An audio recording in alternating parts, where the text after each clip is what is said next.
mercy of behavior bends the knee, and hears our pleas, and acknowledges the existence of we the trodden upon, the fires shall not stop. Slugging will continue. This is an heir of your own making. Ask not for mercy from us, but for the compliance of your king. You, yes, you, might just be the problem with Dead by Daylight. And it isn't directly your fault. You're encouraged to play and act in an insatiable, power-hungry, spoiled way. Even if you escape with no hooks, one hook, or even a hard-fought 8 hooks across the board, all the way down to everyone dying, you can't accept a loss, or you scream and kick and talk violently toward the killer in any of the above situations. Let's say you're playing a fighting game. You decide to pick and stick with the worst character in the game. Bad enough they have their own tier. You refuse to let up and only want that character. There's a small part of the community, yourself included, who wants this character to perform at the top of the tier list. But you don't want to put in the grind and learn the counterplays to each of the other characters in the roster. The only real, unique mechanic the fighter has is a counter, which takes an absurd window to land.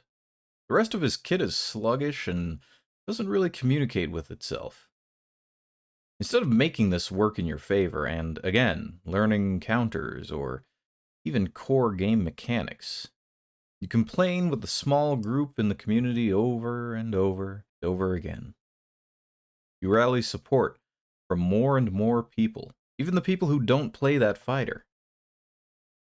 The developers also enjoy that character, so, in their own interest as well, they buff the character. You feel better. Moves mold better. You move smoother. But that isn't enough. You want more. You continue to say, this character's grab does too much damage. This character's projectile is too big. And this character's dash is too strong. All for the sake of trying to diminish those around you. So, again, you don't have to improve. The developers, already self-absorbed and loving the positive feedback, listen to you again. They buff your character and begin nerfing everyone else around your character. Soon you're dominating every match, taking wins and hard-fought losses.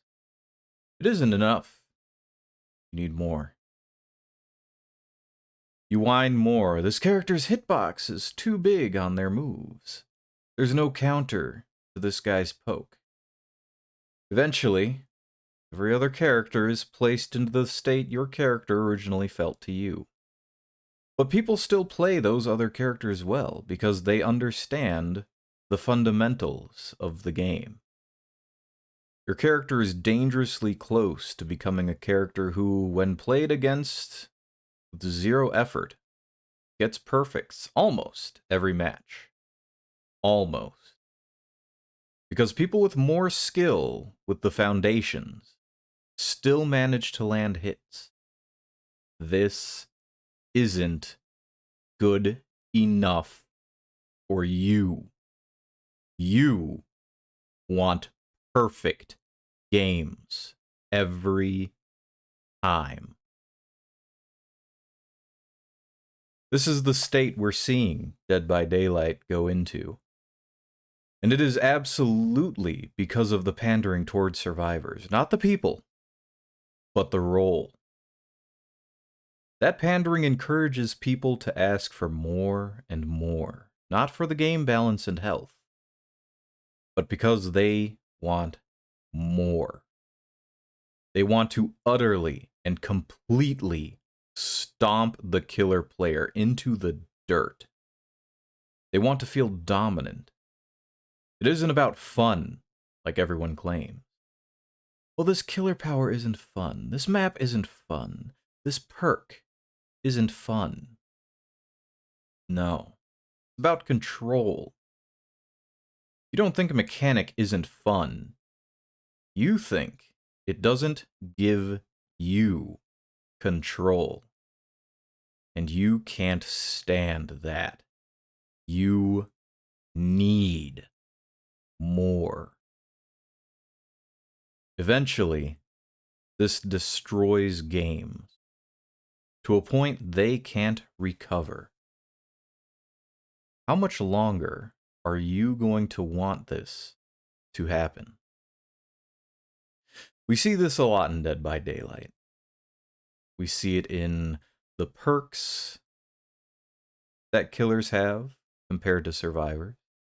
We see it in protections that survivors get across the board. We're currently in a state where you don't even need to be hooked for protection.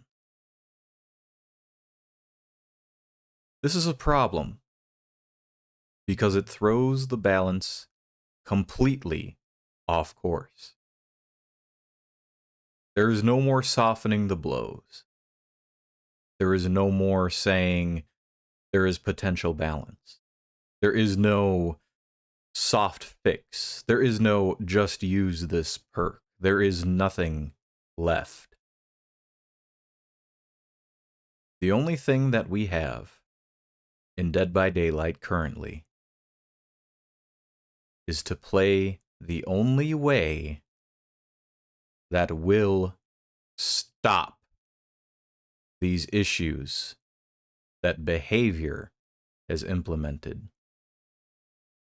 The only thing stopping these oversaturation scenarios of protections, of generator speeds, everything that is making killer so near impossible to play at a casual level, even at a medium level, is to slug.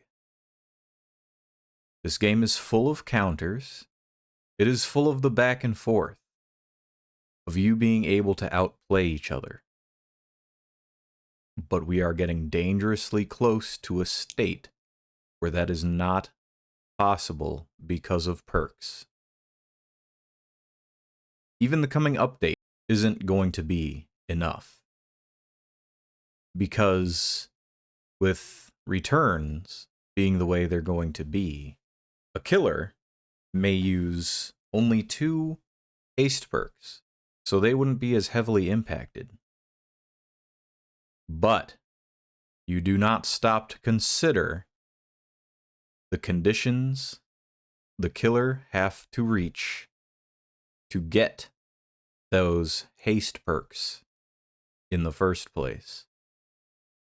And the fact that even with the returns update coming up, survivors will still have more perks to work with to squeeze out more haste than the killer will then be allowed. Make no mistake, this is not going to even the playing field. This is going to make killer even more difficult. As I said, we are entering very dangerous territory. It will get to the point where killers will stop playing the game. For now, the solution is only to slug to avoid all the bad mechanics in the game. Until behavior finally listens and actually fixes the game and puts aside the feedback that puts players in the state they are in the mindset, in the frame of gameplay, everything, until they address this issue, the slugging will not stop.